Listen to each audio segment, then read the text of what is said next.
So he introduced that himself. So we didn't really add anything to the narrative. Sure. I guess you didn't really add much to the narrative, but without your guys' actions, his narrative would have failed, right?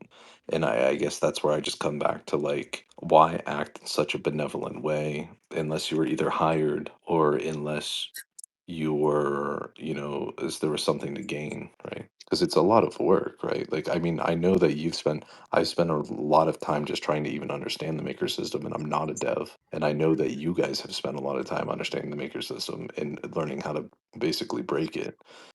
I mean, yes, I get it, but as you know, like we actually have Steven on our XUSD team who was always big on both Pdai and atropa. We have Anders on our XUSD team that is big on Pdai, and so it was, I guess, more so helping our team members who don't necessarily have the ability to do what we did. So obviously that was our like original incentive to start looking into Pdai. And the thing is, I guess neither John have never rugged any protocol or like exploited shit before, because we were always, since we came into crypto, just working on community focused protocols and helping them get out of bad states. So essentially at first, for like 1.5 years when we entered crypto space, at least for me, we have not created protocols ourselves, but rather we were working to like rescue dead protocols in a way that had communities behind them.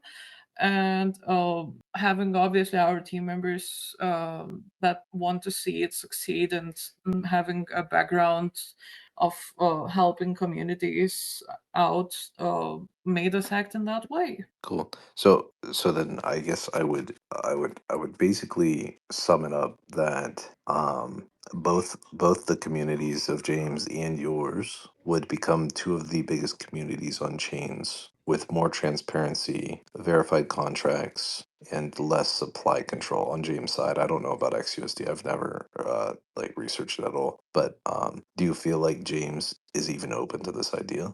I mean, I'm sure he is. Well, first of all, Atropa has a very huge TVL, I guess. They have had it, like they have reached that milestone of having made 1 billion worth of ecosystem in like a year or so. And the thing is, like, he is doxed, and obviously when you have an ecosystem of such TVL, obviously the SECIs are going to look at you. And since he's also doxed, and he has a huge ecosystem, I am that makes me trust him enough to actually eventually let go of the supply and verify his contracts. Obviously, So, so yeah, the 1 billion TVL figure is, like, it's a figure. But obviously in real extractable value, it's substantially less. Yep. yep. The So in a lot of ways, what you and you said it, John, Yeah. what you guys did, basically you doubled its real extractable valuation with this. Oh, we Not actually really. didn't. How do you see not Well, first of all, mostly because uh, we did kill the wrapped pulse liquidity of Pdai, and you know that we actually killed a good chunk of wrapped pulse liquidity, and the tokens that were burned into Atropa were actually Pdai. So if Pdai has little wrapped pulse liquidity, and you have Pdai that's being burned, that's not extractable value. sure? So then you could say, if you felt that it was a means to support the communities why do you feel like it was necessary to push the price down just so that these prices are similar for the P stables when it did so Oh, much harm to the Pdai community itself? I mean, the it's not harm to the community itself, because the thing is that having stables at the same price actually allows kind of like I don't know how much you have looked into it, but PSM style vaults where you can directly exchange them one to one and help them to sustain parity with each other. So it ensures price stability long term, and creates arbitrage situations. So it's a good thing long term, because those tables can help each other to sustain price. And the thing is, like, if you go for any kind of price appreciation in future, cash outs will happen, and having a liquidity web tank those cash outs will take care of it, certainly in a better way than uncollateralized 25 billion vaults. Sure, but it also goes in the opposite direction, of course, because then you're tethering the weight of all the supply of all these stables Sure, together, the weight right? is heavier and the push towards peg is certainly harder. Exactly. But what is peg? It's just parity between stables, and that's why, like, at no point we have said after the ESM thing, after we realized that governance attack on Maker was basically inevitable. So that's why we never said that we're like sure to hit $1, because it's not. Yeah, I never, yeah, no, I never accused you guys of that, and the reason why I think I'm asking a lot of the questions that I am is simply so that because people will clip it, and there's a lot of BDI guys going around spreading insane narratives that I want to stamp out, and that's basically what we've been trying to do. That's what we are trying to do as well, because honestly, the shit coming from like some of the faces of the narrative is actually insane. Like, for example, Nine Iron has been asking me if it's possible to revert the ESM, and I told him at least 4 times no, and in a matter of a day, and he still kept going to the community and telling them that ESM can be reversed, Yeah, just I was because commenting some on the idiot same called tweets. the just because some idiot, I don't know who that was, called the cage function on an already caged end contract, and it failed, obviously. So then he was like, look, ESM did not go off. And then, Yep. or the Avi thing, the Avi thing was even funnier. He was like, guys, just withdraw the maker, give it to Avi, it's gonna peg. And then we're like, first of all, lending pools of Avi have not been authorized on Pulsechain because there was no perms granted. That's impossible. And second of all, we literally made sure that we don't leave any access to the maker ourselves, because we don't want to have admin keys. So we burned the IOU tokens that we got from putting the maker in to back the hat, and we literally can't withdraw it. And then after that, for at least a full day, he has been posting that we're gonna do that, we're gonna withdraw it, we're gonna fill Abbey, and then it's gonna pick Pdai instantly, which makes no sense. Yeah, I So saw that. I saw the IOUs. In fact, we mentioned it on the space like an hour and a half ago. And then I saw I did see that all of the maker went into into the chef, right? Or was it a different contract? Anyway, it yeah, went into into one the of the DS chief, contracts. it's the main contract responsible for maker governance. Yeah. So I mean, everyone here pretty much. I don't know how to say it. I guess most of the people in this space have everything they've said is basically the conclusion that you guys had come to, and we were trying to harp on this earlier. Now, what I did tell them, what we kind of expected to happen, was for you to allow the front running of Submaker Mint so that the pool would be depleted. Did you guys plan to just leave the liquidity in Maker without, like, because you guys obviously had the opportunity to just drain that pool? It was like $30,000 or something, but I saw you left it, and then shut it down. I mean, the thing is, like, as you know, we didn't win all the auctions that we bid on. Like, there was at least 30 auctions that we didn't win. And I guess people who actually done them, we do know some of them because they have DM'd us and asked if we were bidding, and then they were like, "We just want to make some money," kind of thing. So that's why we didn't kill the maker pool, and we were like, people won some maker in those auctions, so they can just cash them out, I guess, and take their earnings. It's not like we wanted to fully take everything over in our hands. We just try to do our mission, what we saw that needed to happen. Maker pool was not a problem. And maker pool was not Yeah. a problem. It was not a governance risk when you have one Yeah. decillion maker backing the hat. No, I mean, I said it as soon as the joy hit 0. I was like, oh, you guys can go spend like $100 and go mint yourself like $2,000. So Exactly. go do it. Free money. Yeah. Well, I like a lot of your answers. They're pretty good. I still like the only thing that I like to like, I think a lot of your answers are genuine and real. The only thing that I still don't get is why you basically saved a system and then handed over the value to James.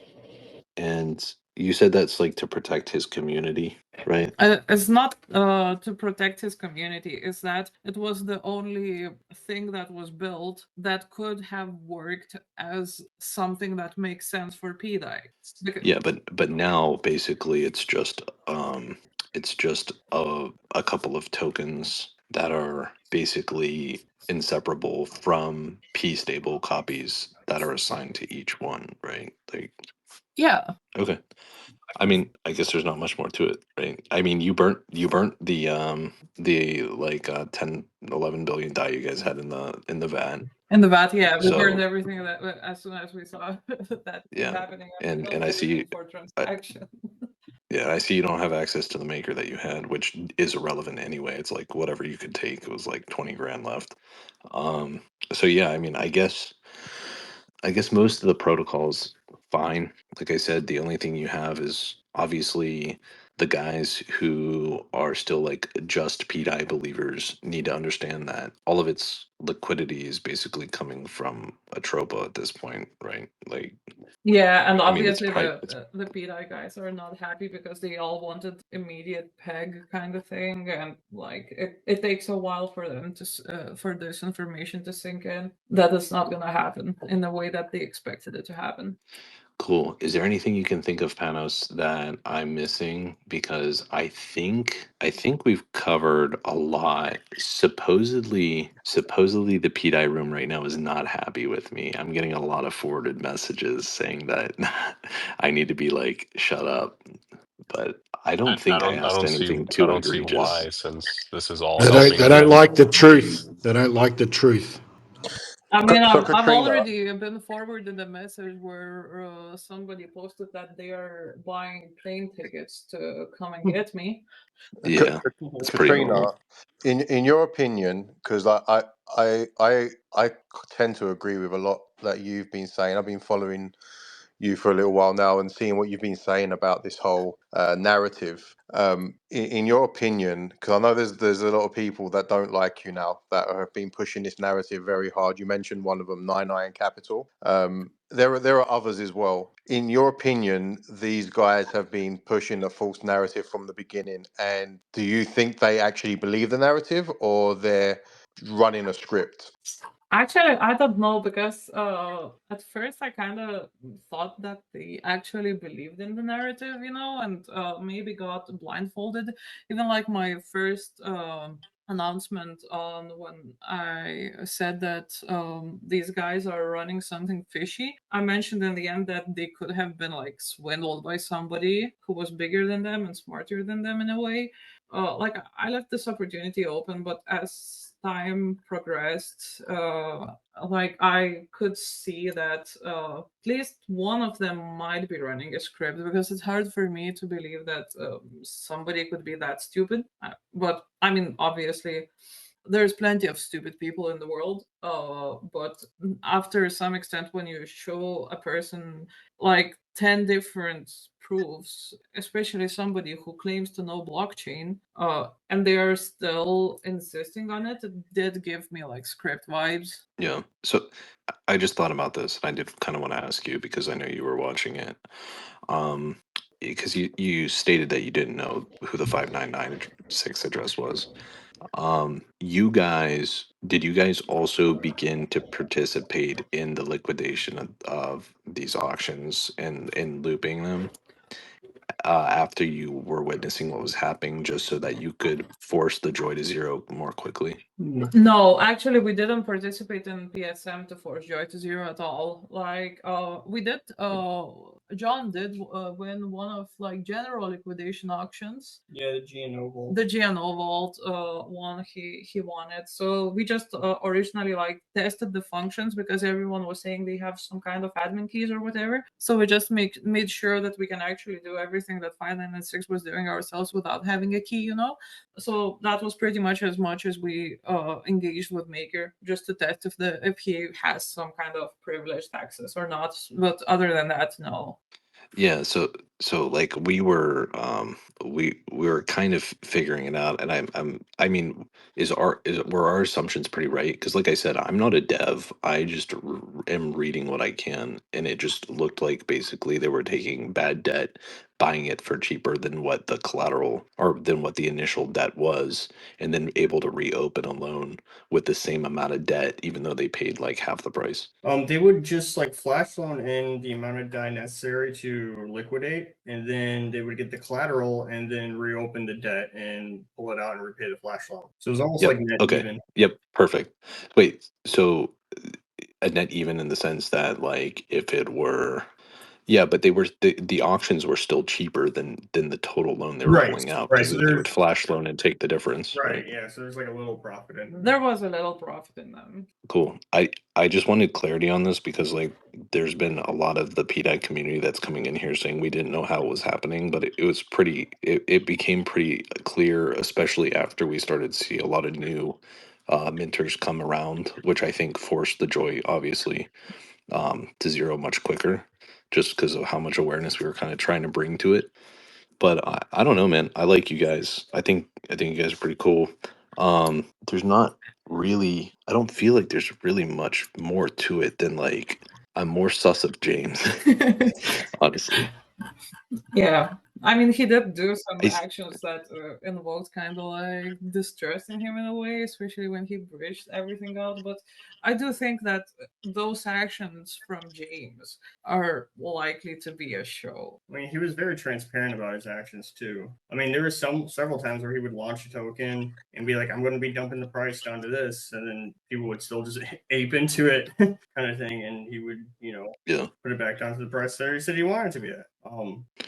yeah, I know the main buyer of that one, Almighty. Yeah, I was probably one of them too. Yeah, he was going hard, and he's like, "What the dude? He's just not stopping." Into his wallet, and like one of the first things I shared on Pdai was when I found that apparently Mr. Viet Dong was using Revolut to cash out. And I'm from European Union. We use a Revolut, and we know that you cannot open it unless you're either a resident or a citizen of like European Union and some other countries, and Vietnam is not in the list. So I was like, this guy is not Vietnamese. He wouldn't be able to use Revolut to cash out if he is not Vietnamese. And then these forum wallets, like I tried to connect them, and I actually caught where he got fished. So they did find somebody who had wallets that were active on Pulsechain because he was active on Pulsechain. Then they fished him, and I guess that was a very successful identity takeover. Nice. Interesting. That's amazing.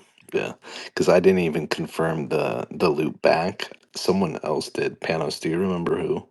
But or did you guys do it on stream? I can't remember now. Actually, I did post an Yeah. identity report in like MakerDAO group. So if any of you opened that, it was on the report that I posted as well. Well, what's funny is that I actually think it's pretty much I think it's pretty irrelevant anyway, you know, but it is just like funny because it became part of the narrative.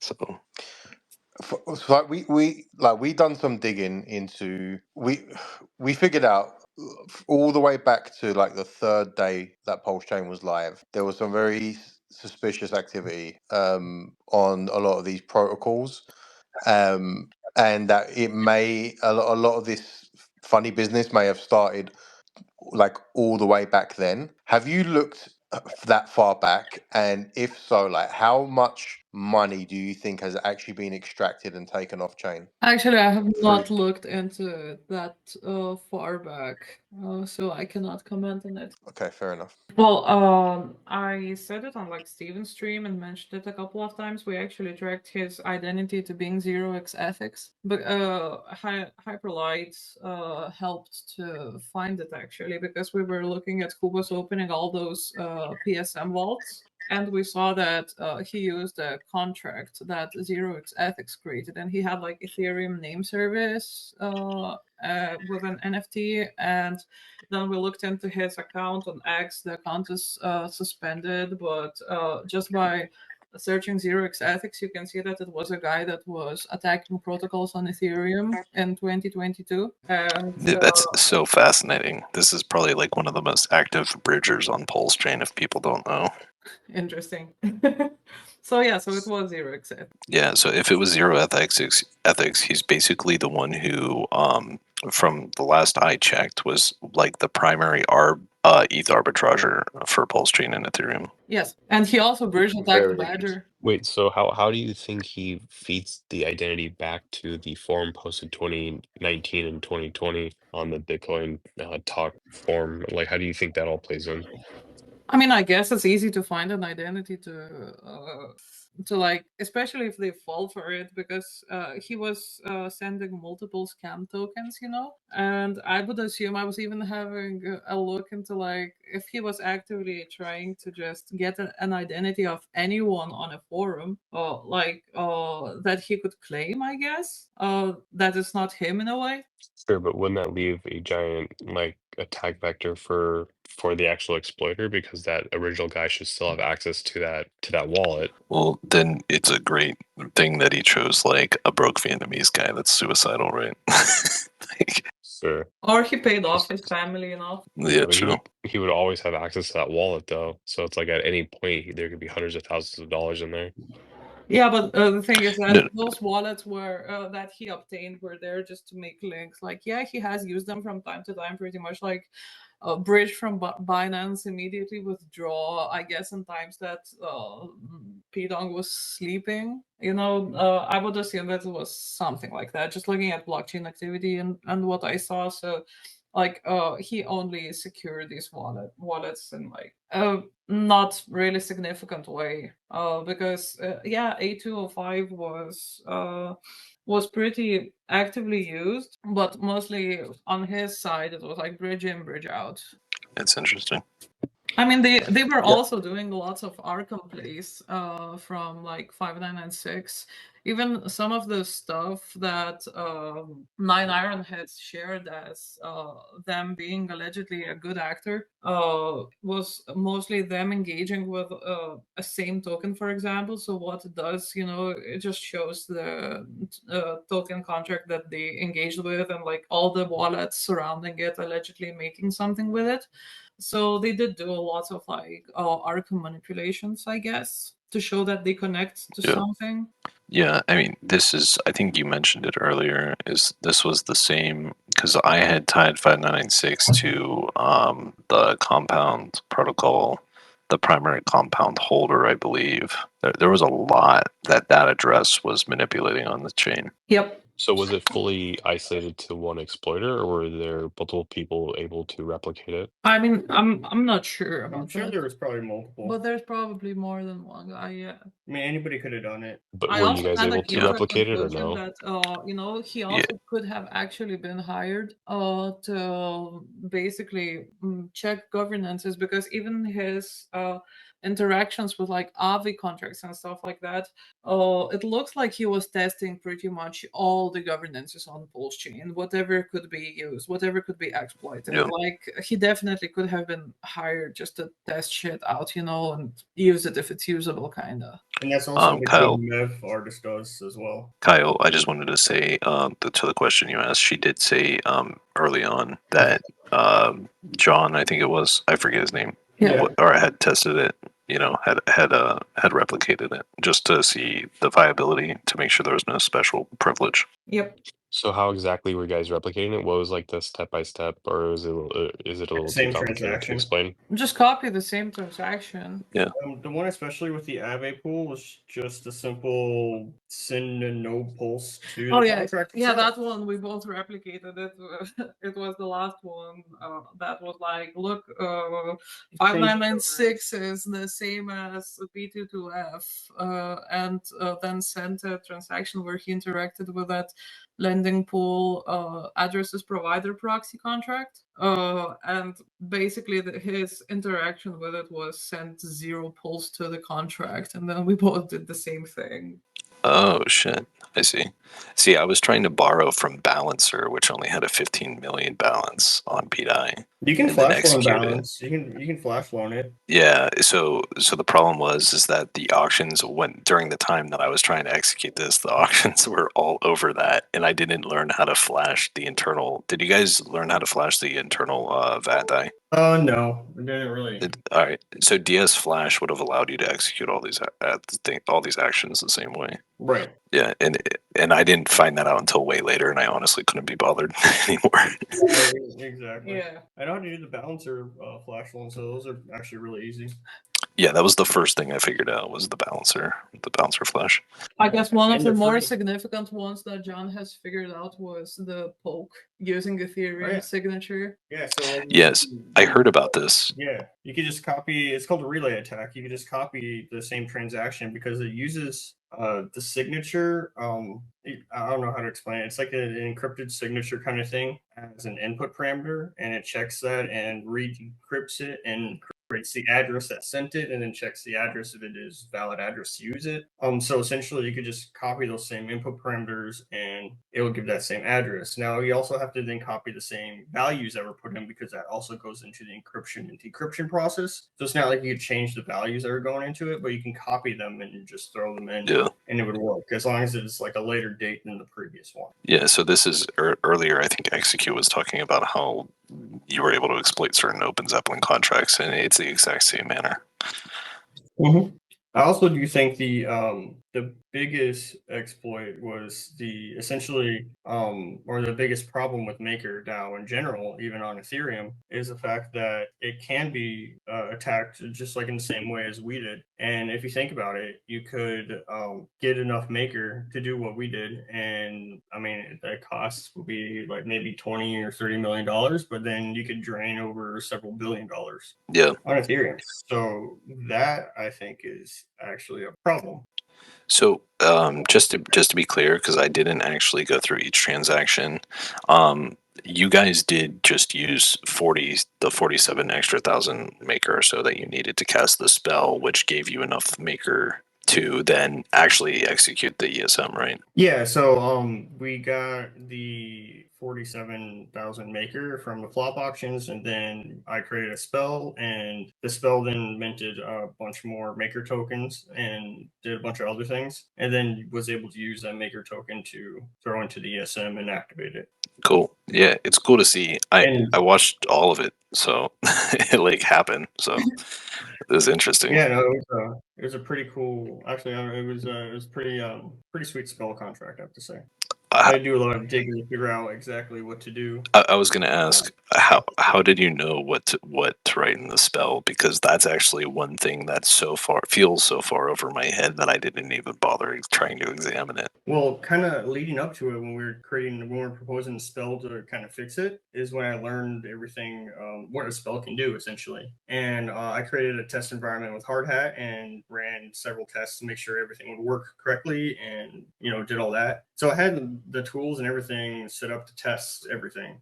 So then making the spell to do what I needed to do was easy to test and verify that it would work. And then just to like be clear, I guess for me or for anyone listening, that this, you know, if you're able to cast a spell, you could effectively do anything you would like with the protocol, correct? Yes, absolutely anything. Like the spell that I casted, what it did is it called slip on these certain ilks, which then just moved collateral over to our address. And Yep. then even within the same spell, I was able to then just exit that collateral and then send it to the wallet. And if like any spell can do this, and that's the problem with the whole setup of MakerDAO, because they don't have restrictions in that regard. I just left it completely wide open, which is a huge security risk. Like you can bribe somebody, their maker, to essentially do that. Like, hey, let me get your 40,000 maker and I'll pay you back $1 billion.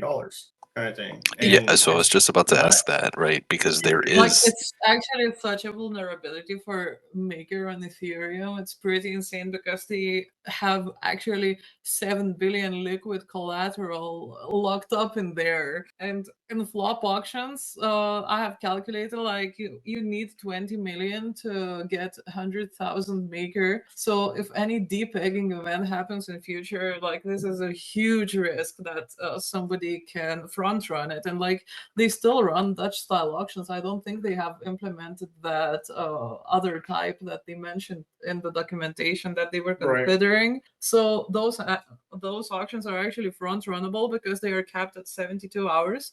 So if people keep bidding, you know, and you're at the end of that 72 hours time period, you can literally just fill full gas and front run it. Right, and you like don't even need Yeah. to you do the flop auctions. You just bribe somebody to give them your maker. Or bribe, yeah. Yeah. And share 7 billion collateral. You know, that was another thing that I didn't try or check into, but it did seem like you were able to just wait until the last moment and then just bid on these auctions anyway, right? Yeah, to be honest, we were kind of speculating that 5996 might be trying to do something like that with the auctions. And honestly, all the auctions that we did participate in to get enough maker, nobody even attempted to outbid us or anything like that. 30 auctions we got outbid on. Oh, only. Yeah. Okay. Out of 350. Yeah. Yeah. Yeah, and there was like, I think there was like 1,500 when I went to bed. So yeah, it was insane. So it was like there was no reason to outbid us really, because you would just, you know, do a fresh one. So what you're saying is this chat probably has over 20 million, so we could just hire you guys, so we could just split the profits. We're not signing up for that, but it's possible. But it's possible. It's very I mean, possible. you know, it would be nice to see Sky. You know, maybe now they have some testers, right? In a real world situation. Right, yeah, now there's a real, you know, example of what can go wrong. Yeah. Did you guys know if did this happen on any of the other system state forks? You know, I don't know, not in this like way. LU or PLUSD did get kind of rugged, but that was because there was an error in the deployment of LUSD and their whatever Teller or Treller whatever Oracle system. They forgot to put a delay on it, so there's no delay when somebody updates the wrong price to combat it, so it would go into effect immediately. And they honestly, yeah, they had a blog post about it, and like they said, like, yeah, I'm kind of fucked up here, and we're going to redeploy it. But that redeployment happened after the fork. Okay, I see. But governance-wise, I don't know. And even if there was, most of the other protocols are not that profitable. But Pdai became very profitable. So what's your guys' outlook now on Pdai? Now that the whole narrative of Richard pegging it to $1 is, which I mean, I've always said from the beginning is retarded, but now that like it's, you know, impossible because the system, the ESM was triggered. Like, what's your outlook on this now? Like, what do you think is going to happen?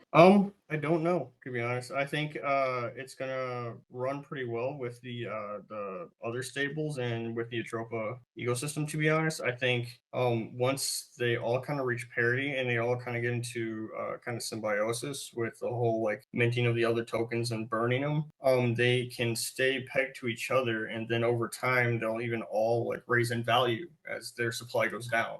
So they all will kind of rise up in value. Now, it won't be pegged to like the $1 or any mark like that, because if, let's say, it goes over that mark, there's no way these tokens can be minted to bring it back down to that level. But it will be a cool thing to see it kind of like, fluctuate in price altogether, and has a good possibility of just going up. So For sure.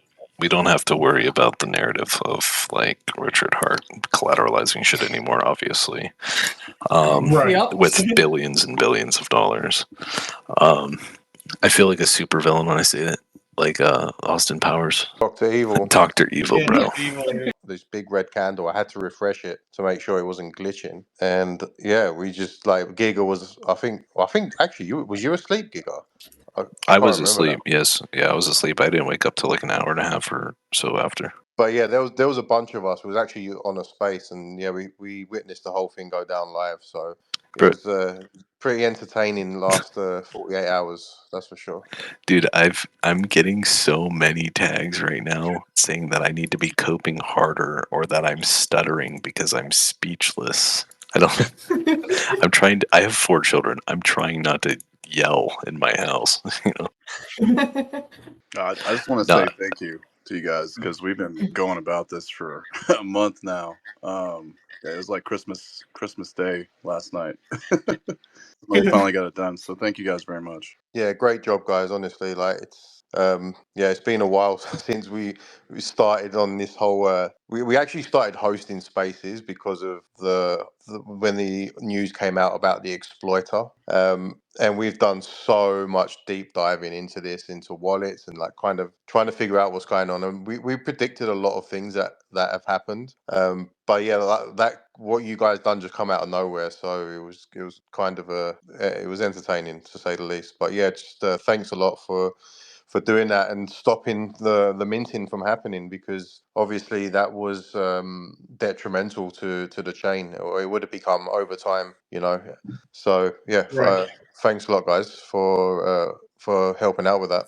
Yeah, No problem. No problem.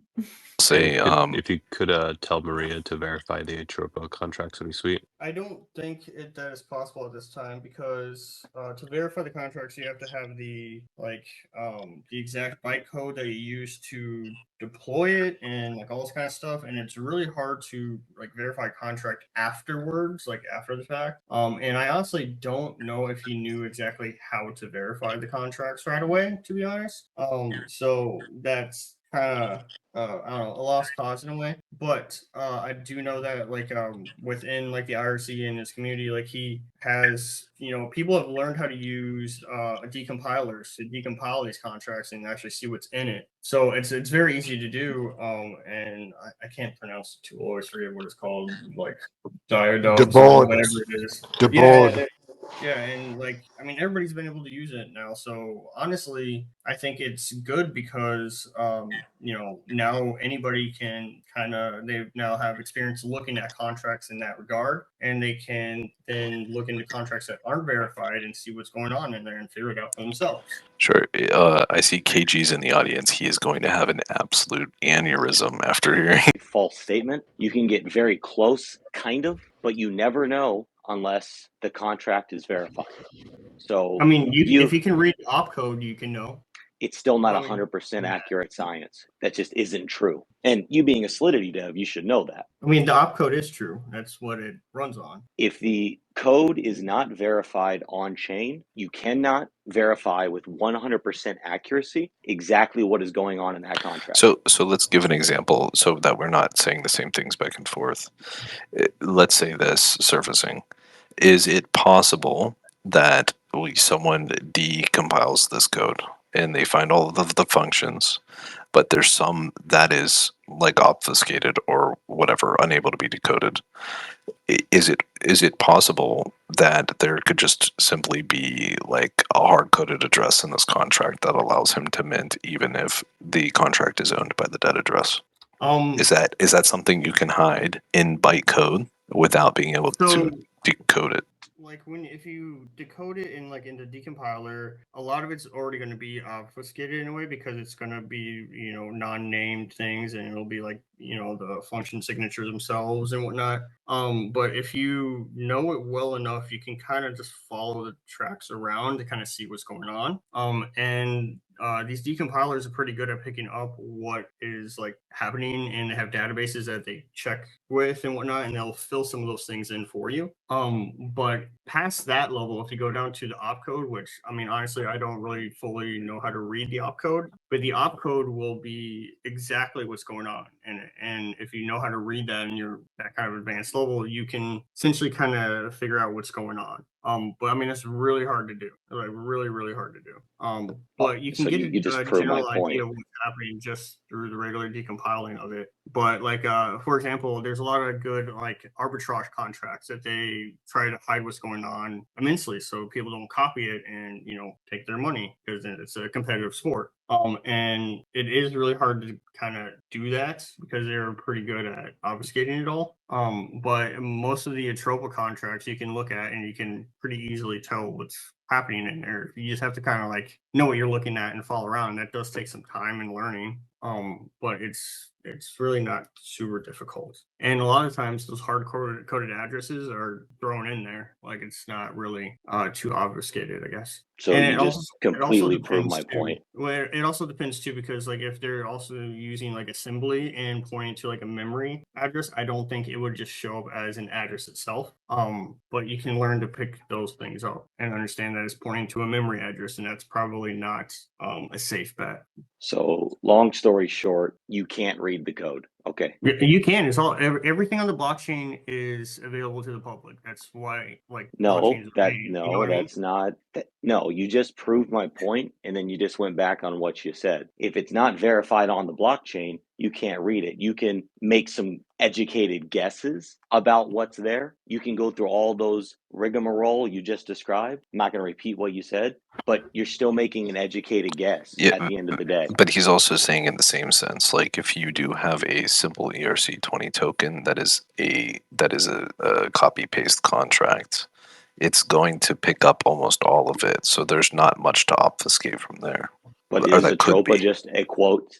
Okay, well then that goes against the whole narrative, right? Because apparently atropa is all these amazing things. So is it just a simple ERC20 with no functionality that does nothing? Or is it all these amazing things? From all I can see is it's a mint and ownable ERC, But I also don't know. A lot of his other contracts too, he has even up on his GitHub. That doesn't matter because you can deploy a contract on chain. It can be unverified, and then you could put any contract in the GitHub and say it's the same contract. KG, just before and double check it. KG, just before you continue on, did you hear any of basically the space before you came up? I was listening for a bit. For a little while. I just say this because the level at which they just executed, I'll just call it an attack, whatever you want to call it, on MakerDAO is extremely complex. So it's and I'm not knocking you, but there's a level of expertise and solidity that is obviously there. Do you know what I mean? And I don't think he's trying to be argumentative about it. Hold on. Wait. Let me respond to that real quick, Giga. I'm going to respond to Giga real quick. So, Giga, I hear what you're saying, and I'm not discounting the skills. But when he responded to me initially, he was just saying, "Well, you can kind of do it. It's obfuscated. I haven't really done it yet. I don't know how to do it so much." So he just admitted his own lack of skill in that craft that he's saying exists. The truth is one thing and one thing only. I don't care what your Solidity skill is. And I work with Solidity developers every single day that are deep doing some complex stuff, okay? The only way to know what code is in a contract with 100% certainty is for that code to be verified on-chain. End of story, end of discussion. You can disagree with me. You can not like how that makes you feel. You can give me some gobbledygook to try to prove me wrong. Yeah, but it doesn't change. But what he's trying to say though is that it's a very narrow. It's not as black and white as that, because the problem that you're running into is that like if you decompile a contract and 99% of it is decoded, then it's like you're obviously probably dealing with the same contract. But if it's like 20% of the contract is decoded, then you obviously are dealing with something way more questionable. I mean, isn't this right? I understand what you're saying. You can maybe lower the threshold of risk, I guess, to a degree, but still that doesn't disprove the statement that I made. It doesn't. In KG, no matter, I agree with you, doesn't. brother. I want to see the contract verified, but I'm just trying to play. No, it's not. No, there is no devil's advocate, Giga. If you care about protecting people in the crypto space, if that's actually something that you hold as a virtue, the only true statement, the only one that anybody can say is if that code is not verified on chain, you cannot guarantee what's happening in it. End of story. Anything else that somebody feels about it is an opinion, and that's it. So if you care about people, if anybody cares about people, that's the only thing you should be saying. Not this crazy gobbledygook that makes people think some other reality exists when it doesn't. That's it. Well, look here, I'll agree with you. Like, I do think, you should verify your contracts. Most people can't read decompiled stuff. It's hard for people to understand it. It's hard for people to even understand normal contract language. So having it verified is beneficial for most people. But there are people that can read opcode, and opcode is what is happening. Like, no matter what, that's literally what's happening in the machine itself. And I mean, that's the part that I haven't really figured out how to read yet. I know most of it, but be bothered for that, to be honest. That's if you want to build an operating system, that's the shit that you do, I think, and that's just a little intense. Hey, Magic, you had your hand up. Yeah, the whole verified thing is always a very interesting topic, and KG's always been put a line in the sand with this stuff, which is very admirable, and he does care about people, but I guess where the grey area is in KG is why would you, if you don't know what's in a particular contract, why do you list it on your wallet? We give people the freedom to transact, but I'm not going to sit. Okay. I'm not going to sit up here and say that when I hear somebody saying, "Hey, you know what's going on in code," I'm not going to claim that, hey, because my wallet that we've built that supports everybody's freedom to transact and every single token that exists. Okay, so even outruling that is a crazy concept. Why you even present that? But there's a very stark Don't be difference. that righteous, brother. You can't. Sorry. I've also, as a matter of fact, seen a lot of rug contracts that have been verified, to be honest. I'm not partial. Okay, and to make a clarification, I'm not saying that verified is good and unverified is bad. I'm saying that, or let me rephrase that. I'm not saying that verified guarantees safety. I'm just saying again, I'm going to bring you back to my original statement. If a contract is not verified on chain, you don't know what's happening in it. End of story. No, even reading just the opcode, you're wrong. I apologize. I hate to be that stark about it. It still doesn't tell you exactly what's going on in that contract with 100% accuracy. There's one way and one way only. Do you know what opcode is? It's literally what is being ran on the virtual machine itself. It's literally what happens. Okay, so if I can come up in this space with one of my engineers who can give you all of the intricate details that will still say exactly what I'm saying. So what I have said is true, and maybe there's a misunderstanding of how you relate to Solidity code, but I'm not going to repeat the same true statement. I'm talking about opcode at this point. He's talking about the lowest level. So he's just trying to say is that what the actual machine's able to execute it is possible to read it. It's just it's an inability for most. So technically, could we say this is that technically you could hire a third party to analyze the opcode? Is that a thing? There are auditing firms that could probably do that. Yeah, absolutely. I mean, I know auditing firms that and security firms that can track you down through Tornado Cash. All right. Well, I've said what I know to be true, so I have nothing else to add to that discussion. Bro, I like it. I like the discussion because you don't see on other chains a lot of unverified stuff. You do on Pulsechain. And I do want to say this, is when I first tried to play around with Solidity, I actually was trying to go through Sourceify, and it's so fucked up on Pulsechain. Well, you just said you didn't know how to verify a contract on Pulsechain. How do those two realities coexist? Oh, easy. If you're Wait, are you talking to me? Solidity, I was talking to the guy who said that Maria didn't know how to verify a Pulsechain. Oh, okay. Right. So like it's easy. If you're have like 20 years experience in C++, it's easy to come over and code in Solidity, but you may not know how to do everything on chain. Like if you know coding languages, it's easy to pick up another one. Especially like coming from C to Solidity, they're very similar. Even Java, they're all higher level object oriented programming languages. And like I mean, I know even working with Maria, like he was struggling on some of the little things when using Remix. And I'm like, just, you learn how to use Hardhat. It's a much better development environment.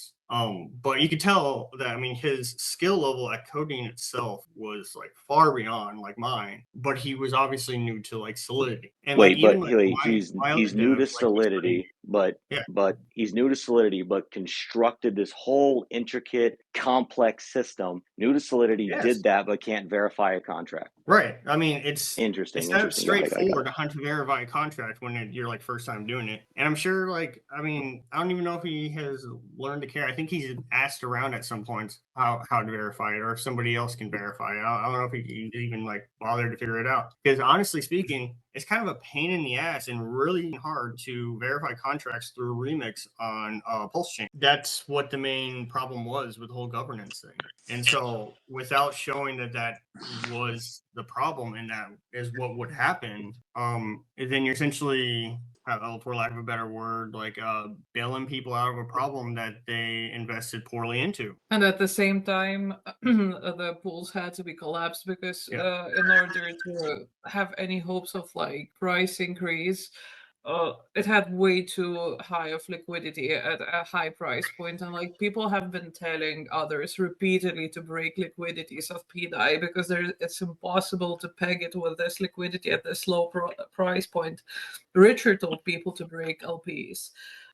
Some other community members that we have been communicating with told people to break LPs. I told people to break LPs even before we won any auctions as well, and nobody even pulled them. Like appreciation with that thick of liquidity, so obviously we had to remove it because we need if you want to use an external web as an oracle, quote unquote, you do need to have rather low liquidity so it reacts to the moves.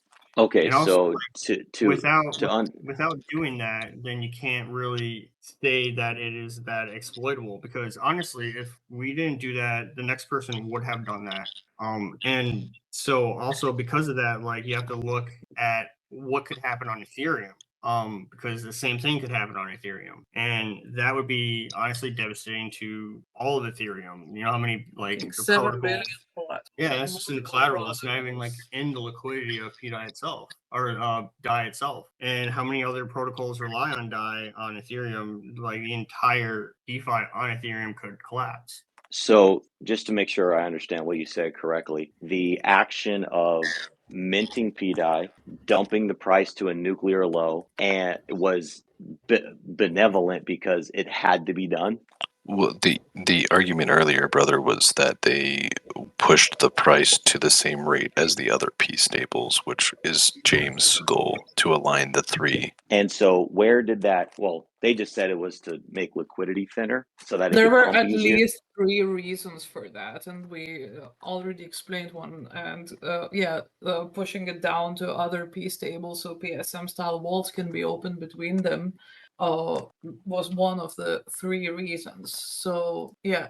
Okay, next 2 questions. 1, where did that money go that you took from liquidity? And 2, is there any Pdai that was minted that wasn't sold that you still retain? No, there's no Pdai that we minted that we retained. Actually, like even all the collateral and stuff, we pushed everything into Atropa and we burned everything we got from it. Hey KG, I just want to say real quick, I think the reason they're here is because I was looking at the VAT that was owned by the address that pulled off this, and I noticed that there was about 11 billion Pdai sitting in it, which then obviously triggered, them to get tagged on Twitter and stuff. And she withdrew all of that Dai from the VAT and then burned it. And the reason why I was looking for it was because Dylan Hexastani was pointing out to me that there was a discrepancy in supply of what was on the market. So there was obviously, we knew that there was 10 billion Dai sitting in the VAT somewhere. And I just thought, like, why haven't I just checked her address? And it was there. And we literally had it moved to us because we did not Dai join with anything we minted. So somebody just moved their VAT balance. That probably was, or something in the ESM caused that, or something in ESM caused that. Like, we actually had no idea until we got the mentions on Twitter. That's why we immediately withdrew everything and just burned it. Yeah, we never even like rechecked the VAT because we didn't join it. Yeah, the script I wrote pulled out whatever I fraught, so I don't know. It didn't occur to even look at it. Okay, so KG, to reiterate KG's second question, what are you guys going to do with the pulse that was extracted? I'm sitting here looking at 600K in the wallet you transferred it to. I guess we're all wondering what you guys intend to do with that. Set up some validators. The chain needs them. And also we were thinking to actually create something that would allow people to burn peace tables for the validator rewards. Okay, so you extracted $600,000 that you're going to use for validators? Hey, listen, I can kind of defend this one. Giga, brother. I've said this publicly many times. Okay. Appreciate your input. I truly do. I vibe with you a lot. I'd love to hear it from the horse's mouth since they're right here, right now. I'd like to add also, KG, they've sold 50K so far, but okay. Sold 50K what? So I'm the one who I'm the one who found the wallet and published it, that they moved that pulse there. And like I said previously, is that anyone in the world who had access to fuck this whole thing up and walk away with $1 million. So we did move that to another wallet because we put it on our ledger. We wanted to make sure it didn't go anywhere. I mean, we would have moved everything to it, but honestly, ledger kind of sucks to use on Ubuntu. So I would ask KG, what do you feel like is the appropriate action from your perspective? I'm still trying to get details. I apparently no one wants to give those details. What details, brother? You just asked where the money, what they're going to do with the money, and he said he was going to open validators. So I'm just asking, what do you feel like is the appropriate thing to do with the funds that they did take from the pool? Okay, so from what I've gathered so far is that they minted Pdai, basically rugged it, and then got $600,000 apparently, sold 50,000 of it, and have, I guess, 550,000 in Pulse left. Setting up validators. When did we sell 50,000? When did we sell 50,000? I see 430,000, but oh wait, sorry, I'm on the wrong address. No, my bad. Okay, look. Okay, again, multiple. I've asked you guys questions, and multiple people are answering me, so I'm not getting all the information from them, which I'm trying to do, right? But multiple people keep answering. Literally got all the information from us, and on top of that, we literally burned 57 million worth of tokens. Okay, when Sadu's my homie. He said 50,000. That's why I said 50,000. Giga was answering some questions. I was just trying to get answers from you guys. Okay, so you got, so what's the number? You guys got 600,000, 500,000. What's the number? I think it's around it was 530 last time I checked. Okay, 530,000. All right. Has any of that capital done anything at this point? No, it's sitting frozen in a ledger wallet. Okay, you bought atropa, so I heard. Yeah, with Pdai. With the Pdai you minted. USDC, yeah. So with the Pdai you minted. Yeah, and with the USDC. Brother KG, I'm just gonna step in here because I actually please don't. It's please no. Brother. You need to shut up for a second. You're not getting it, because KG, you're talking to the guy who has been eyeing the chain since this has happened, and I know every 100%. Community has questions, man, and there's concern with the Maria having this liquidity and this, that, and so on and so forth. I don't see any problem with the questions KG's asking. And that's a great point. Even if I could read, or even if I do go and read the chain, I can. But even if I do go and read it, yeah, it doesn't imply future actions. And if they want to claim benevolence, which I hope they are, that's what I'm ultimately trying to prove. I hope they are benevolent, is a $550,000 plus extraction to use on selfish actions. If that's what occurs, would we consider that benevolent? So Or would we consider that exploitive? That's why I'm asking you, what do you feel is the appropriate thing? Because you're just Giga, I'm right still now trying it's to get just a the exact lawyer details. asking questions,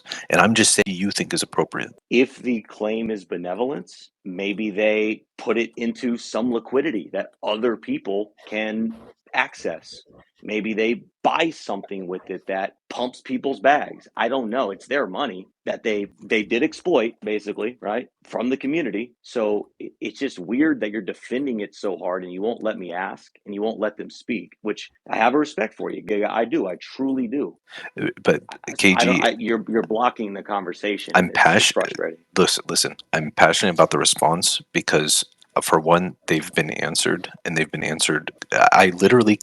I was literally going at Catriona like hardcore recently, and the fact that I immediately am the one who's finding all of this shit and publishing it, and then they immediately step in and burn it, and then they immediately come in here to try to smooth anything out, and they've done an honest, genuine job.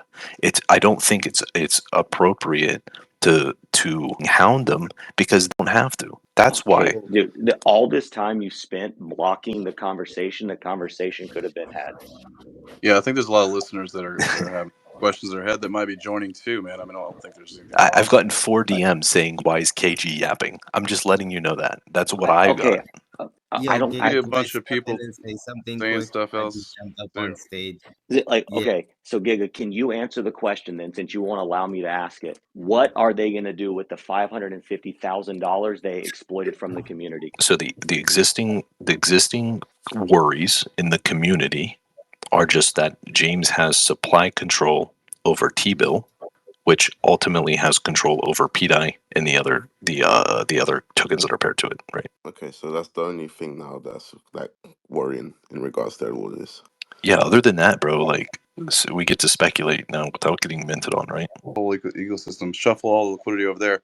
We got the same problem we had with Pdai. So KG's questioning is not out of line. But we don't, because treasury bill is no longer mintable. Yeah, that's arguable too. Come again. Well, that's arguable too. Okay. DJ, I would say that the problem that I was bringing was that he has still 80% of the supply, so he has so that I understand. That I understand. Once he nukes that, then there's no more damage. There's nothing mintable.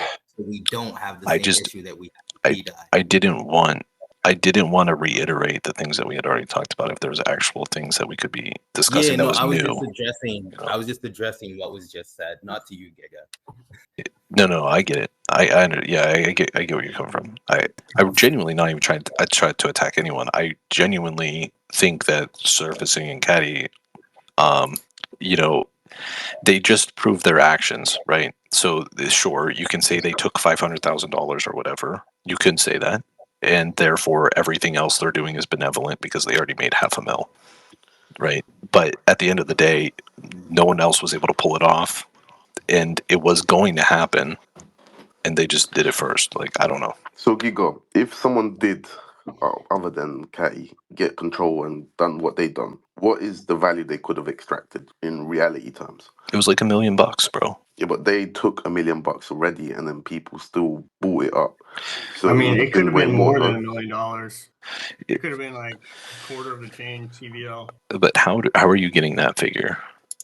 Mostly because of the USDC and PSM, because USDC is quite liquid, and also there are some bonding with PTGC actually that could have been taken as well. Yeah. I was calculating the net, and like there was even hex liquidity with USDC that we could have tapped into, and that one was like 500K. So there was a lot more than $1 million that was extractable from it. That was like at least last Saturday, I was sitting down and like I was getting ready to make a post which LPs should be broken, like before the whole joy hit zero flop auction start thing. and trying to calculate the exact value, how much can be extracted. And like, I have not even finished everything, but just summing up Teddy, which actually has decent liquidity for cashing out on like USDC and other USDC bonds, because as you know, there was like 8 million worth of USDC sitting in the PSM, and all this liquidity that is bonded to what was in the PSM, and But I can Pdai sums up to like over 3 million, definitely closer to 4, and I have not gone through everything. so but I think you might be underestimating the route that all of these tokens have to take, because they basically all share the same wrapped pulse. Because yeah, I mean, honestly, if you just sell it a little bit at a time, the arbitrageurs will do all the work for you. Yeah, which is the immediate one clip figure was like 800 maybe, but then it was like, if you average out, it was like 1.2 mils what I was seeing. If you nuked USDC and Pdai basically to zero, just infinite mint. Like, I mean, I don't know, maybe I'm wrong, but it didn't seem like the damage would have been that insane. But it is a big portion of the chain's actual extractable liquidity currently. You know, I mean, and another way to put that, you can also look at it, like, even after that, like 500K was pulled out, there was still like, I think over 200K in just the wrap pulse liquidity, a Pdai pair alone, and it was constantly going up. So I mean, there's a lot of pools. Sure. There's a lot of pools out there that aren't even like really easily available on Dex Screener because they're not really that active. Including like pairs on the on Uniswap. So I was using the 0x router, and then I was including calculating what you would hit from the tax token pools afterward, right? Because it's not included. Sure. So nice. But maybe I'm wrong. I don't think it was existential. I think it was just like a big knock, and I think that's why there's a lot of concern around the $500 or so $1,000 that you guys control and wrap the pulse, because right now our bid on our chain is like 5 mil, bro. So yeah. Validators staking anyways. We don't really see the point in switching to stables. Yeah, I mean, I think everyone here would love to see it. So I wanted to say something, right? I've woke up not long ago, right? And to me, I felt like people were, I don't know, maybe I was wrong. And brother KG, don't take it personal, bro. It's nothing against you at all. I understand that maybe you don't know what's going on and you haven't known what's been going on for the last day and a half. But yeah, I just felt like people were kind of attacking them in a certain degree. Maybe I was wrong, okay? And I do apologize now if I come across rude to anyone. Number two, I see many people in the audience asking, saying, oh, you guys need to realize that if the extractor, anyone would have done it eventually. If they didn't do it, someone else, the extractors would have done it.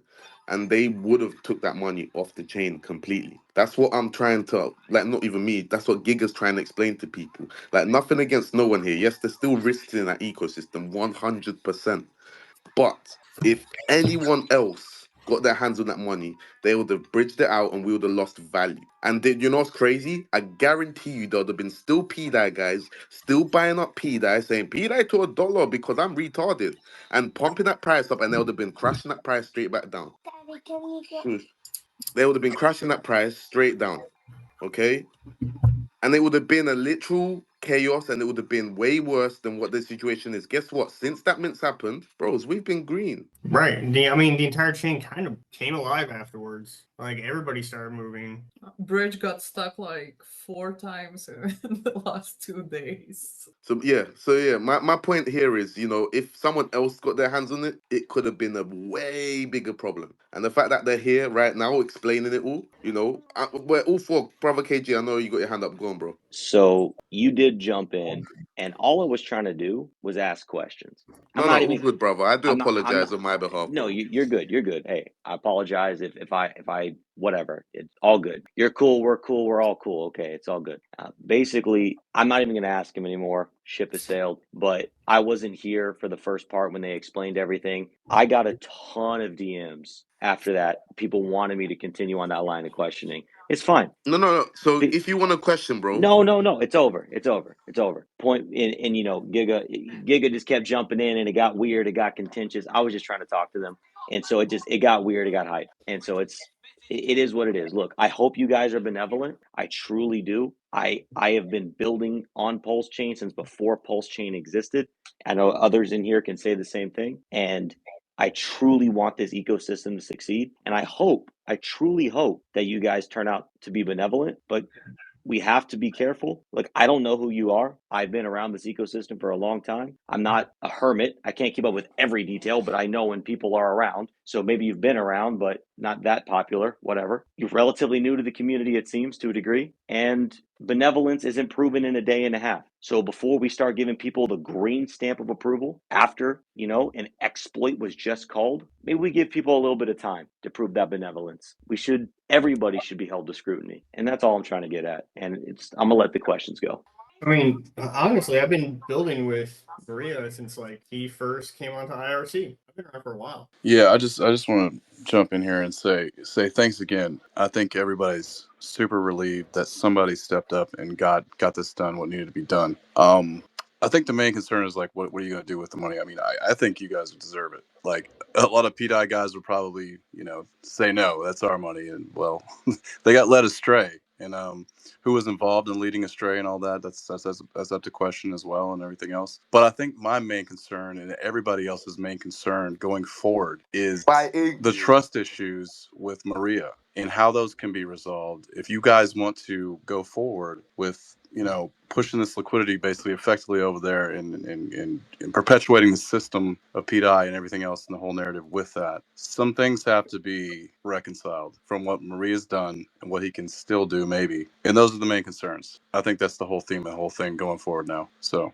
that's all I got to say. To kind of add on top of that, I don't think at the end of the day, if everything from here on out is good and there's no other malicious attack or some third order effect from Maria or from you guys about, and what these questions are designed to kind of hone in at is the intent. And depending on how you guys answer those questions, it shows the intent. But at the end of the day, I don't think any of us care that you got a reward. Let's just say if we consider that the reward, it's more so what happens after the fact. You know, is this some long game that's going to unfold over the next 12 or 18 months? I guess we'll see. Exactly. Which is the only reason, I just want to say this, like, because I don't trust anyone. And I know KG touched on, like, get the green stamp of approval. These are people that I was very, very critical of just a few days ago. And I mean, I've been watching every single action I can on this goddamn chain and reporting it to as many people as I can in this space. And we've been the reason why a lot of people didn't provide them exit liquidity, you know, on their cell, you know, on Pdai. So the thing is that we can argue intention, but what we can also argue is that going forward from here is a lot easier. And I think that is the more important argument, rather than trying to understand what they're going to do with, you know, the bounty or whatever you want to call it. Yeah, it's not so much as the bounty, it's the liquidity, and then the moving forward with atropa and effectively, you know, get a narrative going with that, and people providing liquidity all to that just to start another problem that we just solved. Exactly. I think everyone here agrees that James, you know, like no one really trusts James, especially after the latest move with atropa, right? I think that's fair. That this space is always been very critical of him and probably will remain so. And honestly speaking, like, you should always be critical of everybody. Don't trust anybody. Humans are flawed in that regard. Like, I mean, greed runs through everybody. But I do think that, like, you know, with Maria, he, you know, he was probably dumping just show like what could happen even with Maker and all that kind of stuff. But like, yeah, he does hold a bunch of T-bill, and I can see that being concerning. One thing I do want to like point out though, that like violence and stuff like that towards other people should not be tolerated at all. It's his crypto. He can do what he wants with it. You should know your risks when investing into it and all that kind of stuff. And like honestly, like I'll be working with Maria on his whole ecosystem and stuff like that. Which I mean, again, you shouldn't trust, but I'll help him with like verifying contracts, doing all that kind of stuff too, and explaining things as best as I can. With you know, his whatever he's building, kind of thing. And also on top of that, like definitely any builder can contribute to providing utilities for the peace tables. Like it's an open decentralized system that has no benefits for any users at this point, and anyone is welcome to build for it. And actually today we're going to have a call with one dev that we have been building with together on another chain that wants to launch on Pulse, and actually we think to introduce the idea of peace tables to them as well, since now they can't be dumped. So definitely I think that it's not only on Maria. Of course, like Maria is responsible for his atropa developments, but anyone can build and provide utilities for peace tables at this point, which is where we were getting with the whole validator thing as well, because honestly, the chain does have a big problem with validators right now. Like there is not enough validators, and there definitely needs to be more. And on top of that, getting Pulse that's not getting pulled from any other liquidity as a reward for one-to-one value to burn your tokens for and potentially rebuy them again off the market sounds like a very good idea to me, and something that is actually sustainable long term. Yeah, because you know, validator rewards is non-Ponzonomics in a way. And what I mean by non-Ponzonomics, meaning that you don't need extra inflow of money to sustain it because it's electricity bills. Yeah. Yeah, makes sense. I think they've been very straight up, and everything they've said. I know you was asleep for most of it. Yeah. Everything they've said is, I think, is legit, and I believe what they're saying. Like was what we mentioned earlier. The only thing that is a bit iffy is the whole Maria situation, right? I don't think I think what they have done is benevolent, but moving forward, it's trusting Maria to be benevolent that is the issue. Can I just step in real quick and say before I go to bed, I can't walk away, man. Too much going on. So obviously they acted in a benevolent way now after they made $500,000, right? I think while I think it's fair, it sucks, right? That obviously like you just hand someone $500,000.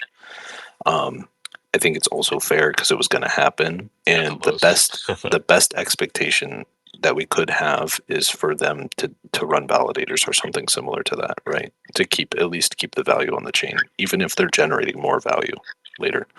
And I do want to say that obviously I think that trust in James and stuff should be kept small. And I also want to say that it's still like the one real question I have about them is that it's still unclear why they would go through such an amazing amount of effort and skill and money to support James without supposedly any other incentive. But then we could just argue that the incentive was they made $500,000 and they got to support James. It feels like James potentially paid them on the back end because somehow this massively benefits him. Look, it feels that way, but in the same sense, we have to remember they made $500,000. You know what I mean? For sure. So wasn't surfacing one of Maria's devs, because I just remember like ages ago, right? The IRC chat. I'm sure many of you guys have been in the IRC chat, but they did mention XUSD in that IRC. The James or Troposis eco dev did mention XUSD in that chat. I mean, I'm personally, I would have loved if they pumped their coin that money, you know, and they didn't, which I found a bit like, damn, fuck's sake. But yeah, so from what I'm understanding, they've had connections from way before this exploit was going on. Yeah, Surface was working with Maria for a long time. Working with Maria, sorry, for a long time. Yeah, I mean, that's the biggest sketch part is that they've been so tied to the hip of Maria for years. It's like, well, what's happening that we don't know? Yeah, this feels like it could be a whole bait and switch thing. You know, come in, save the day on something that was blown up, abandon ship on that, but still keep the web alive. And there's big concerns with this still being the same con. I'm just gonna say it. So I mean, I'd love to get behind them, and if they are benevolent, there's gonna have to be some proving to that, right? I mean, there's just a lot. You guys, obviously, I don't have to say it. KG, you got your hand up. Yeah, I mean that really is the big concern. Is this a reloading scam, right? Is it now they're pointing everyone to atropa, and which they're super tied at the hip to atropa, and we're calling it, a bug bounty, but it wasn't a bug bounty because the community paid for it. Literally, the chart is still net down from when it happened. So it is so far net negative. And why, if it was truly only a benevolent action, why did all this Pdai have to be minted and dumped? Why did that have to happen? Couldn't they have just turned it off? Do they have to extract $550,000 on a non-consensual quote bug bounty program? There's levels of mental gymnastics here, guys, that are like, we're just saying thank you so much, thank you so much. It's like, that's kind of crazy. I think personally the Pdai dupes should have learned their lesson from it. Like, at the end of the day, they can say whatever You they just want. defended them, told me to shut up after people who've been on the scene for a day that just extracted $550,000 from the community. You're defending them. You're defending You need to listen to the recording. All the questions that are being asked now. Guys, look, let Hunter speak. Hunter and KG. Yeah. Go on. Like, I was not defending them. I was saying minting is done. That's all we should care about, right? They have their money. They can do whatever they want with it, right? Like that at the end, nobody is saying that you should start following Pdai again, right? At the Pdai narrative is done. Pdai narrative is dead. Stop fucking my bags, bro. Okay, but that's the fact, right? Like, that's the fact. So, like, I don't understand why people are so, like, persistent with saying, like, oh, like, what are your intentions? Who cares what their intentions are? They can sell the money, get off the chain. Who cares, right? But, like, why are you must have missed what we just said. They're shuffling this into keeping the narrative going with atropa, which can extract the same way Pdai was doing. That's what we're concerned with. There's no more minting that's possible. From what I understand, that ecosystem has been isolated now, right? It's arguable about the minting possible. The contract is not verified. It can still be done. Nobody can say that it can't right now. Okay, Degen, you don't know that. We don't know that. Okay? There's a concern there. Actually, sorry, I'm very involved and I'm a degen in the community. The contract for T-bill is renounced. There's no more minting that can be done. I mean, no, it's not verified though. Sorry, what was that? It's not renounced. Okay, so if it's renounced, there's no more minting that can be done. You don't know that there's no more minting can be done because it's not verified. You can't verify that. He can have some built-in stuff that's hidden that you can't see because it's not verified. Yeah, so according to some devs, Hunter, that scorn. Yo, I get that. Okay, but at the end of the day, concern, man. Why are we going back to, like, who cares? Like, don't trust atropa, trust atropa. Why do we come back to always finding? Because the community can go and give liquidity and start the same problem that we just solved, dude. Do you not get that? Then let them be idiots. Guess what, Maverick? Maverick. Guess what? Richard Hart said something. Cannot do with their money. This is a decentralized chain. Yeah, they basically use this Vietnamese guy as a based out of Europe, so it wasn't the Vietnamese guy. Using Revolut. You can't use Revolut in Vietnam. They basically use the Vietnamese identity to cover themselves up. And the guy is someone who's been in the ecosystem for a long time. Damn. Really? Yeah. You know that guy that bridges in OX ethics, that bridges in all the time? Like, that's just an arbitrage guy from the bots that I track. You know, all the bridges. OX ethics. Yeah, when you see that guy. Yeah. She believes it's him. Yeah, apparently they've narrowed it down to him. Do you remember the parallel, how they connected him specifically, Panos? I don't remember. That's crazy. I have to go back and listen. I can't remember exactly how she connected it to him, but that's who she believes it is. Yeah, so apparently they believe that he fished this Vietnamese guy back in the day, and basically gained access to his wallet. And he posted, he targeted him on the forums that he was on. That's what people tracked to who he was, because it was a scapegoat identity that was sought out by the scammer, apparently, to go ahead and grab this wallet that can be found on the internet to be tracked back to a Vietnamese guy to basically obfuscate their identity, right? This is how it all comes out. But I don't remember how she tied it to OX ethics. Okay, that's interesting, right? But at the same time, you know, it still could be involved with, you know, whoever else, man. So my question is, who were the other two minters? Right. Because there was another two wallets that were minting that weren't linked to that wallet, Well, they were who passing didn't stuff. bid up on the auctions. And there's obviously people in the Pdai community that were very against anyone turning off the maker. Yeah, I asked her about 99, and she went into it a bit about how he was messaging her and basically trying to get them to not do the ESM, and she basically thinks that those guys like 99 and that gang that has been pushing this narrative from day one were either tricked by someone bigger than them, or they were they were running a script. That's what I asked her. I said, do you think these guys actually believe it, or do you think they're running a script? Because I've said it from day one, they're running a script. And she's basically like, yeah, I think it's more likely that they're running a script. Interesting. So guys, moral of the story, Chase Hughes, please mute your mic. Moral of the story, don't trust everyone out there who's 99% in Pdai and 1% in Pulsex.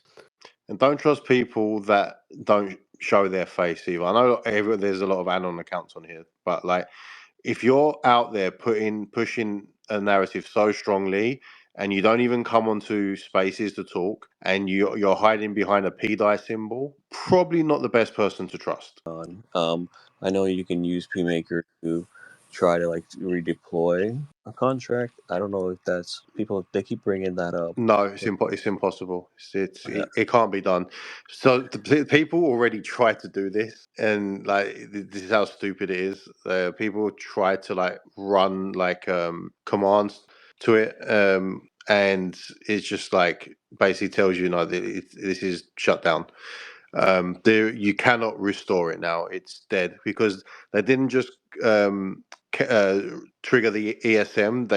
They cast a spell called Fire, which Surfacer, Katrina's partner, scripted. He wrote that script, and yeah, that's it now. It's like there's no turning back. I just want to make sure we're clear on that, because they keep bringing that up as like a new thing. Yeah, this is like these are the desperate Pdai pegging guys, the 99 capitals and the decentralized me's that have been running this script of Richard Hart is going to peg it to $1. They're so desperate now because their narrative is dead in the water.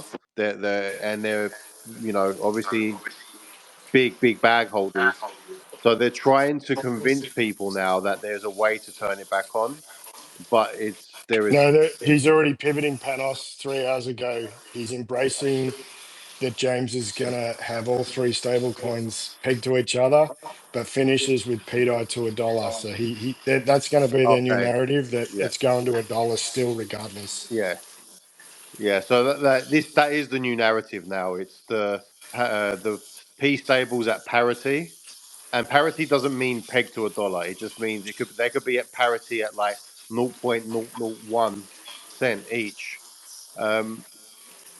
But yeah, so the narrative now is parity, and then to $1 from there, which is now even harder to achieve because there's now 3 stable coins or P stables that are now going to be at parity with each other. So they all have to go to $1 if it was ever to reach $1. So it's now 3 times harder to get those coins to $1.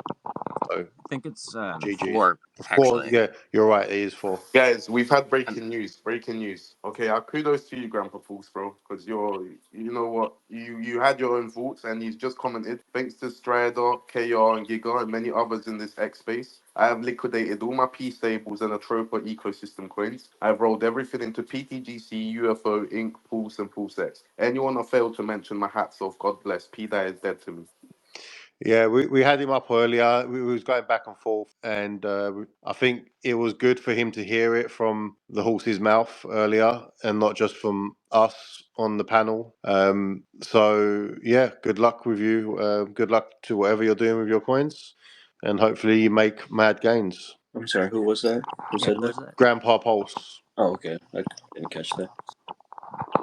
So I just wanted to say earlier something that Stephen was trying to sort of explain, and the way I sort of saw a parallel between what Maria did with the minting of Pdai or a treasury bill and then dumping down the liquidity pools is actually kind of almost the same thing as how they printed a bunch of Pdai to cut off the liquidity pools to wrap Pulse just the other day. I don't think that's the same thing, because there was someone minting and taking millions of dollars off the chain that we couldn't stop. And what these guys done is, yeah, they sold 500k, but that's like a bounty for putting the work in to stop the minting. They burnt the rest of the liquidity. Maria minted it and nuked the charts and bridged out millions. I still kind of I see close parallels between those two things. The only difference is maybe we think Maria has removed more and is planning to keep it. And I'm not trying to say that this makes it good or bad. I'm just saying that I kind of saw those as very similar and defensive also mechanisms. Just to state as well, Maria has rugged many coins. He has launched over 300 coins and rugged countless of them, like literally rugged them, like completely removed all the liquidity from them and rugged them. And I'm no expert. From what I've been reading and trying to understand, like a lot of those instances, like the coins were designed for that purpose, and they were announced ahead of time. I'm not saying that there weren't people who weren't aware of that stuff, because I don't really know how information gets around fully. I'm finding that to be difficult for myself, but yeah, it's hard to know with the system at large, how things operate. I think I'm not saying I fully trust Katrina and Surfacer or anything like that, but like I 1000% don't trust Maria. She's shown her true colors multiple times, done some very scammy things.